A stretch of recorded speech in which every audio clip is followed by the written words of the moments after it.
Assalamualaikum warahmatullahi wabarakatuh. Hai Sobat Cendekia, welcome back to BC Podcast. Pada kesempatan kali ini bertemu lagi nih sama Noya. Nah, tapi Noya nggak sendirian aja. Kali ini Noya sama Pak Sabar. Nah, pada kesempatan kali ini kita akan bahas tentang board game. Tapi sebelumnya nih Pak Sabar, Noya tuh ada pertanyaan. Emang bisa ya belajar sambil bermain? Gimana sih caranya? Of course bisa banget dong. Jadi bermain sambil belajar itu maksud yang Pak Sabar kehendaki adalah belajar dengan menggunakan media pembelajaran. Namanya kalau untuk media pembelajaran PAI ini adalah Peace Journey. Di mana Peace Journey itu adalah bagian dari media pembelajaran yang berbentuk board game atau papan permainan. Gitu. Oh, berarti bisa ya belajar sambil bermain tuh. Of course. Nah, apa nama board game yang dimaksud? Tadi Pak Sabar jelaskan, belum ya, baru Pak Sabar sampaikan ya namanya. Namanya adalah Peace Journey. Di mana Peace Journey itu sendiri artinya adalah peace, damai, journey, perjalanan damai. Karena memang visi misi dari board game ini adalah untuk mengenalkan orang yang main gitu ya, terkait dengan keberagaman agama dan budaya khususnya, begitu. Oh, berarti bisa nih belajar sambil seru-seruan ya. Of course.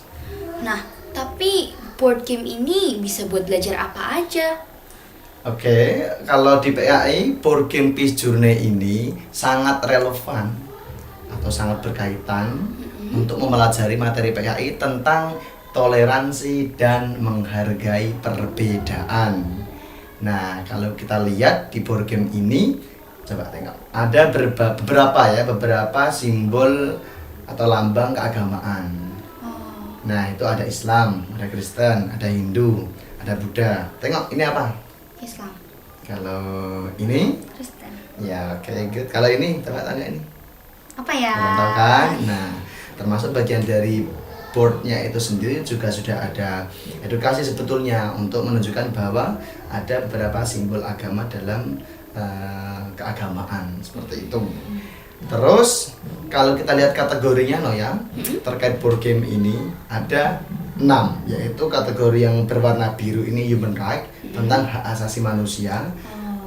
Nah, konten atau materi dari human right-nya itu lebih ke religious human right atau hak asasi manusia terkait dengan keberagamaan. Mau agama apa atau kepercayaan seperti itu dibahas dalam board game ini. Kemudian interpret itu sendiri yaitu tentang agama-agama. Nah, sebetulnya dari board game Peace Journey ini tidak cuma 6 agama yang diakui secara resmi oleh Indonesia, tapi juga ada beberapa tentang aliran kepercayaan. Nah, sehingga kita juga akan harapannya pemain bisa dapat wawasan baru bahwa wah, ternyata Indonesia ini tidak cuma punya 6 agama resmi yang diakui pemerintah, tapi juga punya aliran kepercayaan yang sangat banyak. Nah, itu ada di kartu-kartu ini. Cara mengetahui pertanyaannya dengan buka kartunya gitu kan. Kalau culture ini warna kuning kan? Ini. Yes. Nah, kalau warna kuning culture ini, apa artinya culture? Apa? Itu kultur. Yes. Apa? Budaya. Oh iya. Ya kan? Lupa. Oke, culture artinya budaya. Nah, budaya dalam board game ini lebih juga tentang budaya keagamaan. Contohnya misalkan kayak skatenan, kemudian ada apa lagi tentang budaya keagamaan di Indonesia, kayak mungkin juga Idul Fitri. Itu kan sebetulnya bukan asli tentang ajaran agama Islam, tetapi ternyata orang Islam mengamalkan kepercayaannya, ajaran Islam itu maaf-maafan, dirayakan dengan ada ketupatan, nah gitu kan. Meskipun tetap ajaran esensinya, ya kita kalau bersalah minta maaf, itu kan tidak hina. Dan kalau kita yang benar, ada orang yang minta maaf, kita maafkan, itu kan mulia. Cuman di Islam punya tradisi namanya itu tadi, apa yang Idul Fitri tadi, halal lebih halal kan, seperti itu. Nah, seperti budaya halal lebih halal itu adalah kebudayaan, tetapi di dalamnya ada banyak nilai-nilai agama, ajaran agama Islam yang diajarkan, yang diterapkan begitu. Ada fun fact itu adalah fakta yang menarik. Misalkan, kan bahwa Indonesia ini mayoritas orangnya agamanya Islam, tetapi ternyata kita punya nih rumah ibadah terbesar di dunia, dan itu bukan rumah ibadah Islam ya berarti. Apa tuh? Apa itu kira-kira? Yaitu rumah ibadah yang ada di Magelang. Candi apa? Candi Borobudur. Candi Borobudur. Dia adalah rumah ibadah agama apa? Apa tuh Pak Apa Sabar? ini?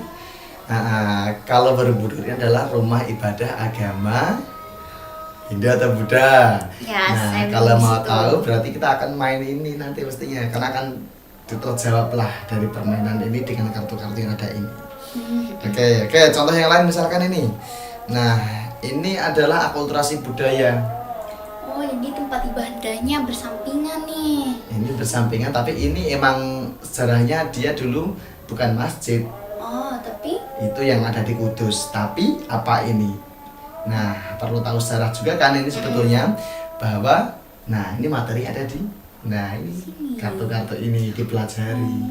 Jadi tidak tekstual dengan menggunakan buku paket, tetapi dengan model dengan pakai kartu seperti ini dikemas dalam permainan namanya Board Game Peace Journey.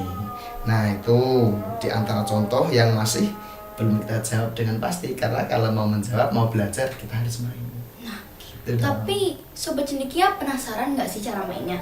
Gimana sih cara mainnya Pak Sabar?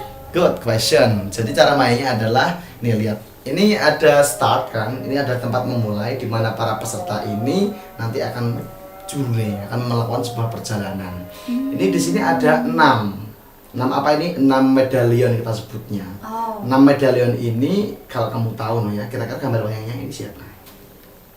Naya belum tahu nih. Oke, Apa itu itu? adalah gambar wayang namanya Kresna.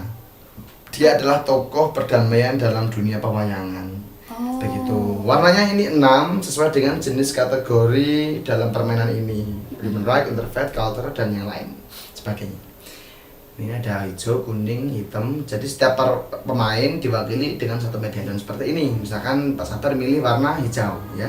Warna hijau ini nanti ini medalionnya Pak Sabar. Nah, setelah Pak Sabar sudah menentukan hijau, ini maksimal 6 orang ya, Dok ya. 6 orang yang main, ada 6 kan. Pemain pertama misalkan Pak Sabar, urutan pertamanya. Lalu Pak Sabar rolling the dice atau menggulingkan ini dice. Ini namanya dice atau dadu. Oh ya. Nah kan, di dadu ini ada juga 6 warna. Sesuai dengan kategorinya ini nanti. Contoh Pak Sabar ya, warnanya ungu. Warna ungu itu kan picture. Jadi Pak Sabar harus mencari warna ungu nomor bebas, terserah nomor mana. Misalkan Pak Sabar akan travel ke warna ungu nomor 54 di Pulau Jawa. Maka Pak Sabar akan dapat pertanyaan nomor 54. Nah, di sini adalah kartu-kartu untuk picture atau gambar. Ya, nomor 54 kita cari nomor 54. Ya. Dalam permainan ini ada satu orang yang dia tidak main tapi dia menjadi fasilitator yang mengatur jalannya permainan oleh peserta dengan peserta gitu ya. Nah, ini nomor 54 ini adalah pertanyaan tentang picture. Maka kalau picture Pak Sabar harus dapat gambar nih. Gambarnya kebetulan ini. Coba Naya yang main. Ini Pak Sabar nomor 54 kan? Itu nomor 54 terus dapat kartu pertanyaan. Yang membacakan kartunya ini Naya adalah pemain berikutnya. Harapannya jadi semua peserta terlibat di situ, meskipun hanya memberikan pertanyaan dan seterusnya. Dan dalam kartu ini dia ada jawabannya. Oke, kita coba Pak Sabar dapat pertanyaan seperti ini. Kamu pura-pura Pak Sabar gitu ya, kamu dapat gambarnya. Nomor 54 tadi. Itu nomor 54 kan? Yes. So the question is, rumah ibadah Buddha terbesar di dunia yang terletak di Jawa Tengah, Indonesia diberi nama Candi Borobudur atau Candi Prambanan. Nah, gambarnya itu. Apa jawabannya? Candi Borobudur. Yes. Exactly, you are right. Betul sekali. Nah, seperti itu mainnya. Nah, nanti kalau setelah main begitu ya, kartunya ditaruh bawah, sudah dimainkan, Pak Sabar akan dapat ini token kemenangan nomor 54 gitu ya. Pak Sabar simpan. Terus yang sudah dimainkan juga kita tutup dengan token yang di sini warna bebas sebagai tanda bahwa nomor itu sudah mainkan, sehingga tidak lagi nanti ada pemain yang datang yang di nomor yang sama. Oke, setelah itu dapat token, dapat ditutup, lalu pergantian pemain. Yang menang siapa? Yang menang adalah yang berhasil mengumpulkan token paling banyak dan beragam warnanya. Tentu maksimal 6, kan cuma 6. Jadi kalau 6 orang main, Pak Sabar dapat 6 token, warnanya berbeda semua. Berarti Pak Sabar sudah menjawab 6 jenis pertanyaan yang berbeda sesuai dengan kategori permainan ini. Nanti Pak Sabar bener tuh yang picture nomor 54 dapat 1 token berwarna ungu nomor 54. Nanti Pak Sabar jawab lagi nomor sekian, merah warnanya, challenge, tantangan. Pak Sabar benar dapat token berwarna merah. Sehingga di sini juga ada unsur sense of competition. Ada perasaan aku harus menang nih, aku harus menjawab dengan benar nih semua jenis pertanyaan gitu kan. Kalau ada yang dapat token jumlahnya 6, tapi cuma 3 jenis, human right, interfaith, dan culture, dan ada yang pemain jumlahnya tokennya cuma 5, tapi beragam warna-warnanya berbeda, yang memang tetap yang berhasil mendapatkan jenis token yang berbeda tadi, karena dia menjawab pertanyaan dengan berbagai jenis kategori. Nah, begitu finishnya. Apalagi ya? Begitu kira-kira sederhananya permainannya. Ih, seru ya. Ini dong. Nah, Sobat Cendekia harus coba sih. Tapi kenapa Pak Sabar bisa kepikiran bikin kayak gini? Oke, jadi inspirasi dari permainan ini tidak lepas dari siapa Pak Sabar? Siapa? Pak Sabar. Pak Sabar kan, oke. Guru PKI di BC. Yang Pak Sabar ini memang kebetulan, bukan kebetulan sih, memang dari dulu sengaja gitu ya. Pak Sabar adalah member atau anggota dari NGO namanya Great Indonesia. Apa itu? Gerakan Kerelawanan Internasional Indonesia gitu ya. Pak Sabar adalah member atau anggota dari NGO Great Indonesia itu tadi. Terus saat itu ada proyek yang mengadakan NGO luar negeri di Serbia namanya Juventa. Mengadakan proyek namanya Global Citizenship for Human Rights. Di mana proyek ini didanai penuh oleh Erasmus+. Coba lihat. Makanya di board game ini ada nih, co-funded by the Erasmus Plus Program of the European Union. Nah, ini proyeknya Global Citizenship for Human Rights. Nah, dari proyek itu peserta yang hadir dalam proyek ini mereka mengikuti berbagai kegiatan. Ada seminar, ada trainingnya, ada conference-nya, juga ada local dissemination. Nah, tujuan dari proyek ini memang salah satunya adalah membuat board game atau papan permainan ini tentang bisa hak asasi manusia secara umum, bisa tentang hak asasi manusia, tentang keagamaan, bisa tentang keagamaan dan kebudayaan. Nah, kalau Visioner ini dia memang lumayan umum ya, tentang agama dan budaya, tapi juga dilihat dari perspektif hak asasi manusia dalam beragama dan berbudaya, berekspresi. Kemudian ada culture, ada picture, gambar ataupun budaya, di mana culture and picture-nya itu termasuk challenge dan fun fact-nya itu juga materinya adalah tentang keagamaan dan kebudayaan yang ada di Indonesia dan di mancanegara kalau board game ini. Jadi tidak hanya khusus di Indonesia kan begitu. Makanya lambangnya juga ada lambang-lambang yang mungkin orang nggak tahu kan ini lambang agama apa gitu kan. Iya, masih ya kan? familiar. Yes. Nah, ini ada lambang kepercayaan ada di Indonesia kalau itu seperti itu. Nah, jadi saya Pak Sabar sangat berterima kasih nih kemarin dapat kegiatan dari GRID untuk mengikuti proyek Global Citizenship for Human Rights itu sendiri, karena Pak Sabar alhamdulillah ikut 3 kegiatan inti, yaitu ikut training, yaitu membuat board game-nya itu sendiri, kemudian seminar itu adalah untuk cross check seberapa jauh sudah proyek ini berjalan dalam hal ini membuat board game-nya itu sendiri. Nah, jadi di seminar itu kita diberi kesempatan untuk praktek, kemudian diberi masukan. Oh, ini board game Indonesia kurang ini misalkan, atau terlalu lebih apa gitu. Kemudian setelah itu ada middle evaluation di Turki. Kemarin Pak Sabar nggak ikut yang di Turki, ada teman Pak Sabar yang ikut. Mereka di sana itu mempraktekkan board game lagi dengan versi revisi yang pertama begitu. Setelah itu selesai, di Verisi kita ada konferensi, yaitu pemaparan bagaimana board game ini sudah direvisi dan sudah dipublikasi ke orang-orang lokal, dipraktekkan begitu. Sampai setelah dikonferensikan, terus nanti ada local dissemination, yaitu kita mempraktekkan board game ini kalau kemarin Pak Sabar di 5 kota, ada di Bandung, ada di Pekalongan, ada di Salatiga, Semarang, dan Yogyakarta itu sendiri. Dan karena ini materinya menurut Pak Sabar sangat tepat dengan materi PAI, yaitu materi toleransi dan menghargai perbedaan.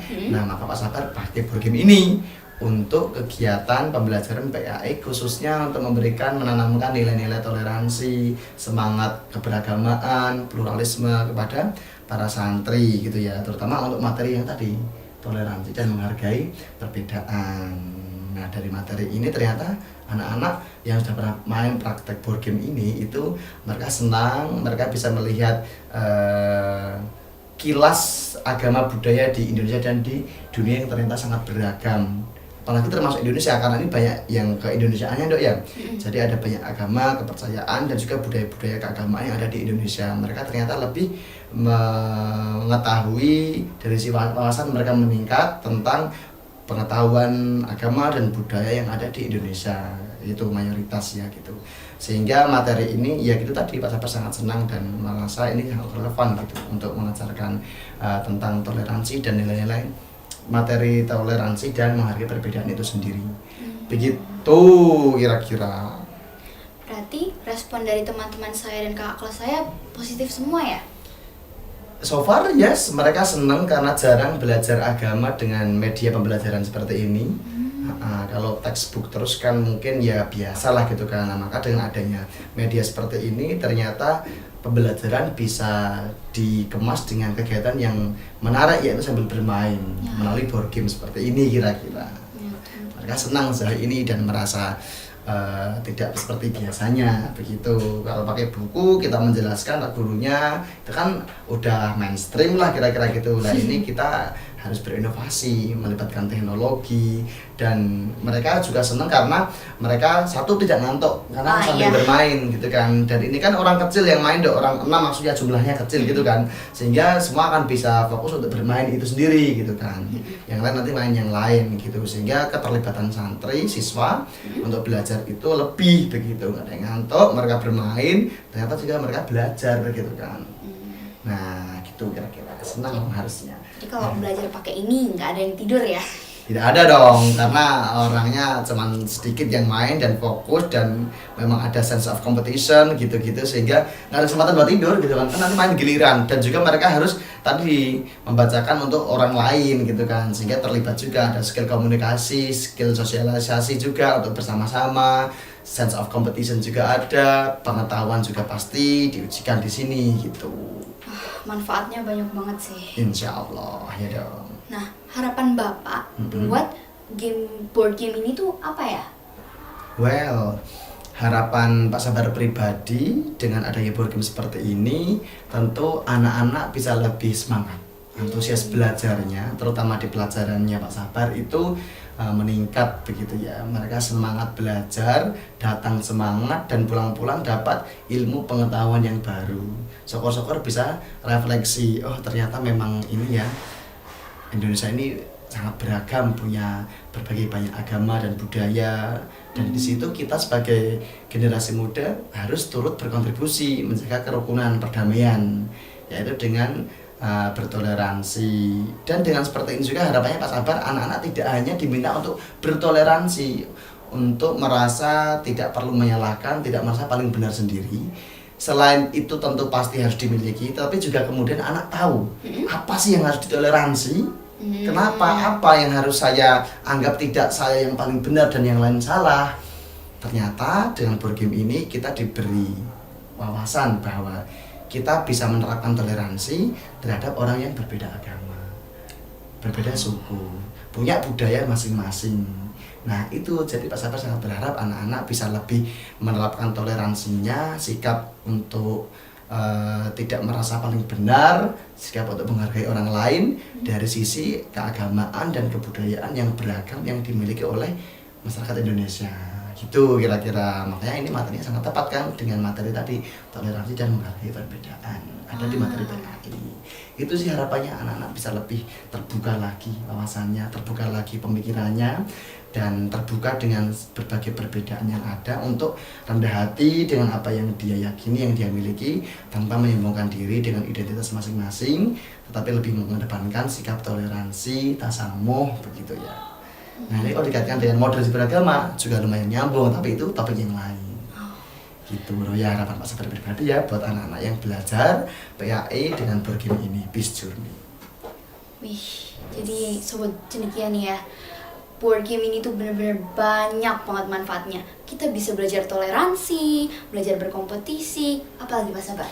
Belajar bersosialisasi, komunikasi, bersabar menanti giliran, membacakan teksnya untuk orang atau pemain berikutnya, begitu kan. Jadi ini memang melibatkan berbagai kemampuan gitu ya. Perasaan kalau misalkan harus menerima, oh ternyata saya dalam game ini tadi jumlah poinnya tidak sebanyak yang saya inginkan. Nah, jadi harus tetap bersabar, tetap berjuang. Ada yang mungkin dapat ternyata dia menang, memang jago banget pengetahuannya, bahwasanya dapat kemenangan. Dia juga mestinya dalam hal ini menoleransi, tidak mengaku paling benar, paling pintar, tapi juga yang lain sedang berjuang, tidak sombong juga kan begitu. Jadi melibatkan berbagai skill of intelligence gitu ya, kemampuan kecerdasan yang beragam, interaksi, komunikasi, sosial, interpersonal, dan juga verbal karena komunikasi gitu ya, tanya jawab, seperti itu kira-kira. Wah, banyak banget sih manfaatnya. Jadi, Sobat Cendekia, semisal mau nyobain Peace Journey board game ini, jangan lupa sekolah di Bumi Cendekia. Ya dong. Tambah lagi ya satu, kemampuan yang juga tidak lepas kalau main board game ini menurut Pak Sabar juga adalah kemampuan spiritual. Oh ya Allah, ternyata ya lakum dinukum waliyatin. Agamaku, agamamu, agamamu. Dan juga kalau Pak Sabar hayati, board game ini sangat relevan untuk mempelajari atau menghayati sikap toleransi dari ayat Al-Hujurat ayat 13. Oh, apa tuh? Di mana Allah berfirman, A'udzubillahi minasyaitonirrajim, bismillahirrahmanirrahim. Ya ayuhan nasu, inna khalaqnakum min dzakarin wa untha, wa ja'alnakum syu'uban wa qabaila lita'arafu. Apa tuh artinya? Nah, itu artinya kurang lebih itu belum selesai tadi Dok ya. Oh, okay. Artinya adalah bahwa Allah, wahai manusia, telah aku ciptakan kalian ke dalam dua jenis golongan laki-laki dan perempuan, dan aku jadikan kalian ke dalam berbagai suku dan agama. Apa tujuannya? Lita'arafu, yaitu agar kita orang-orang tadi saling mengenal, saling mengetahui. Arif, lita'arafu, saling berbijaksana. Nah begitu, saling menghargai, menghormati. Nah kira-kira pesan dari ayat itu sangat tepat nih jika kita melatihnya dengan permainan seperti ini. Jadi tetap kemampuan spiritual juga dapat. Itu pastinya harus PAI. Keren banget sih ini board gamenya, udah bisa buat main, belajar, banyak manfaatnya lagi. Nah itu nih yang bisa Noya bahas sama Pak Sabar pada kesempatan kali ini tentang Peace Journey board game yang banyak banget manfaatnya dan kayaknya seru nih. Soalnya Noya belum nyoba, kapan-kapan Noya nyoba deh. Nah sekian dari Noya juga Pak Sabar. Bye-bye, sampai jumpa di Bumi Cendekia. See you, wassalamualaikum warahmatullahi wabarakatuh. Waalaikumsalam warahmatullahi wabarakatuh.